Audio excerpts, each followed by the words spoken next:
প্রিয় নেতা, যিনি আগামী 25 তারিখে এই বাংলাদেশে ফিরবেন, গোটা বাংলাদেশ যার অপেক্ষায় অপেক্ষমান, এবং তার নেতৃত্বে আশা করি যে আগামী ফেব্রুয়ারিতে যে নির্বাচনটি হবে জনগণের ম্যান্ডেট নিয়ে তিনি বিপুল ভোটে আমাদের দল জয়যুক্ত হবে এবং তিনিই হবেন আগামী দিনের বাংলাদেশের মানুষের নির্বাচিত প্রধানমন্ত্রী। তো আমি তার একজন কর্মী হিসেবে আমি এটাই বলতে চাই, প্রিয় নেতা, আপনি পুনর্বিবেচনা করবেন, এই এলাকার মানুষকে হতাশ করবেন না। এই এলাকার মানুষ সত্যিকার অর্থে যাকে ভালোবাসে, যার দ্বারা এই এলাকার অনেক উন্নয়ন হবে, তাকে আপনি মনোনয়ন দিবেন। চূড়ান্ত মনোনয়নে তো অবশ্যই আশাবাদী, কারণ আপনি জানেন যে আমি আসলে মূলত তৃণমূল থেকে উঠে আসা। আমার শুরু হয়েছিল 86-এ আমি ইডেন বিশ্ববিদ্যালয় কলেজে যখন ভর্তি হয়ে গিয়েই দেখি ওখানে নির্বাচন শুরু হয়েছে, ছাত্রী সংসদ নির্বাচন।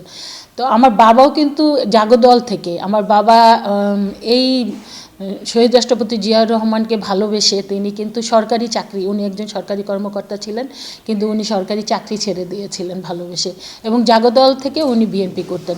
সেই কারণে পারিবারিকভাবে যেহেতু আমি ভীষণভাবে অনুগত, সেই কারণে ওখানে যে যখনই নির্বাচন দেখেছি আমি কিন্তু নির্বাচনে প্রচারণায় যে কাজগুলো ছিল সেগুলোতে অংশগ্রহণ করেছি। সেই যে আমার জার্নিটা শুরু হয়, রাজনৈতিক জার্নি 86 থেকে, তো এরপরে আমি আর থামি নাই কখনো না, কোনো অবস্থাতেই না। তো আমি এই প্রায় 40 বছর আমার রাজনৈতিক জীবনে প্রতিটা দিন, প্রতিটা ক্ষণ বলতে পারেন দিনের প্রায় অন অ্যাভারেজ আমি 12 থেকে 14, কখনো 18-19 ঘন্টা আমি রাজনীতি করেছি। তো এই জার্নি শুরু হয়েছে।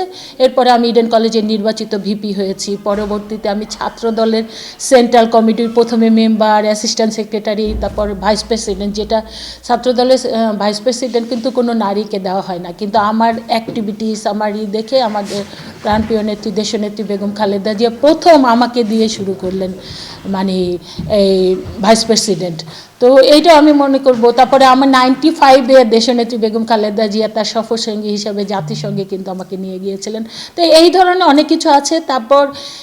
তার পরবর্তীতে আমি যখন ছাত্র রাজনীতি ছেড়ে দিলাম, আমি কিন্তু মাদারীপুর জেলা বিএনপির সাধারণ সম্পাদক হিসাবে প্রায় 10 বছর আমি দায়িত্ব পালন করেছি। এবং তার পরবর্তীতে আমি যখন গিয়েছি তখন আমি মাদারীপুরে একটা ফ্রি ফেয়ার ইলেকশন দিয়ে, নির্বাচনের মধ্যে দিয়ে আমি প্রেসিডেন্ট, সেক্রেটারি, সাংগঠনিক সম্পাদক তাদের হাতে দায়িত্ব দিয়ে তারপরে আমি সেন্ট্রালে রাজনীতিতে গেলাম। সেন্ট্রাল মহিলা দল আমি করলাম প্রথমে, তারপর সেন্ট্রাল বিএনপিরও আমি প্রথমে সদস্য, এখন আমি সহশিক্ষা বিষয়ক সম্পাদক।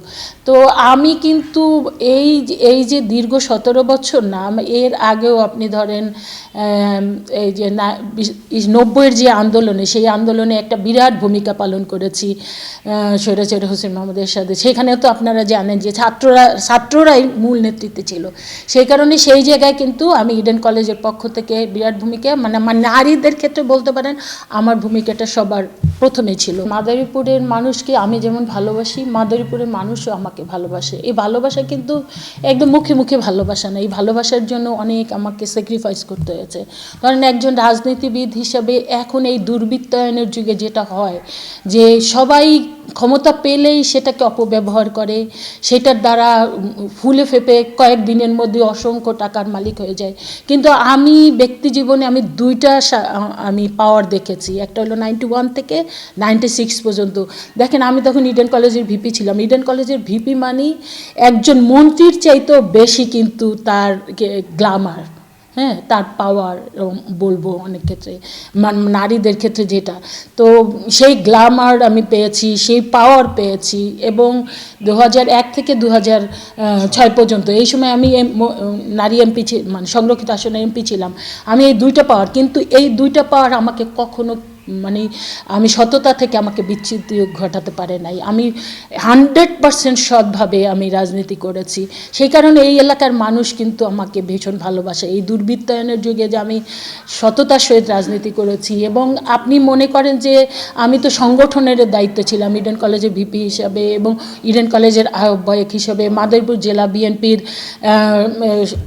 সেক্রেটারি হিসাবে।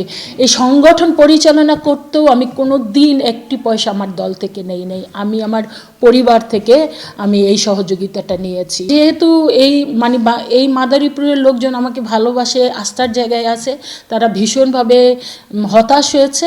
তাই আমিও বিশেষ করে এটা একটা প্রাথমিক নমিনেশন, এটা যাচাই বাছাই করবেন এবং আমাদের অ্যাক্টিং চেয়ারম্যান জনাব তারেক রহমান এবং বিএনপি জাতীয় স্থায়ী কমিটির সদস্য যারা নীতি নির্ধারণে আছে তারা এটা পুনর্বিবেচনা করবেন। কারণ এই এলাকার মানুষ ভীষণভাবে হতাশাগ্রস্ত এবং এই এলাকার মানুষ সত্যিকার অর্থেই একজন সৎ, দক্ষ, যোগ্য এবং কর্মঠ একজন নেতা চান, যার দ্বারা এই এলাকার উন্নয়ন হবে, এই এলাকার মানুষের ভাগ্যের পরিবর্তন হবে এবং এই এলাকার মানুষের মানে ভালোবাসায় সিক্ত যেমন সেই নেতা থাকবে এবং তার ভালোবাসায় সিক্ত গোটা এলাকা থাকবে।